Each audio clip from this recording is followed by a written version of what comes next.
មូលហេតុដែលអ្នកមានសមត្ថភាពមិនត្រូវបានគេលើកស្ទួយជាការពិតណាស់មិនមែនគ្រប់ពេលដែលអ្នកមានសមត្ថភាពត្រូវបានគេទទួលស្គាល់និងលើកស្ទួយនោះទេ 1. កត្តាផ្ទាល់ខ្លួនសមត្ថភាពគឺជារឿងមួយប៉ុន្តែការមានទំនាក់ទំនងល្អជាមួយថ្នាក់លើនិងមិត្តរួមការងារក៏សំខាន់ដែរបើអ្នកមិនចេះបង្ហាញសមត្ថភាពឬមិនហ៊ាននិយាយពីលទ្ធផលការងាររបស់អ្នកនោះគេអាចនឹងមិនដឹងពីអ្វីដែលអ្នកបានធ្វើនោះទេទោះបីអ្នកពូកែយ៉ាងណាក៏ដោយបើអ្នកមានឥរិយាបថមិនល្អដូចជាការគិតតែពីខ្លួនឯងមិនសហការជាមួយក្រុមឬមើលងាយអ្នកដទៃនោះវាគឺជាឧបសគ្គដ៏ធំដែរអ្នកខ្លះពូកែមែនតែមិនហ៊ានចេញមុខមិនហ៊ានទទួលខុសត្រូវធំឬមិនហ៊ានប្រកួតប្រជែងភាពខ្លាចរអានេះធ្វើឲ្យពួកគេខកខានឱកាសល្អៗ 2.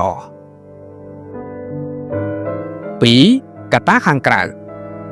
អ្នកគ្រប់គ្រងខ្លះមិនបានវាយតម្លៃបុគ្គលិកដោយយុត្តិធម៌ទេពួកគេអាចលើកស្ទួយតែអ្នកដែលពួកគេចូលចិត្តឬអ្នកដែលស្និទ្ធស្នាលជាមួយពួកគេទោះបីជាអ្នកនោះមិនសូវពូកែក៏ដោយនៅក្នុងបរិយាកាសដែលការប្រកួតប្រជែងមិនស្មើភាពឬមានការលាបពណ៌នោះសមត្ថភាពពិតប្រាកដអាចនឹងត្រូវលាក់បាំងក្រុមហ៊ុនខ្លះមាននយោបាយផ្ទៃក្នុងស្មុគស្មាញដែលការសម្រេចចិត្តលើកស្ទួយនរណាម្នាក់មិនមែនផ្អែកលើសមត្ថភាពតែមួយមុខទេពេលខ្លះទោះជាអ្នកពូកែប៉ុណ្ណាក៏ដោយតំណែងដែលអ្នកចង់បាន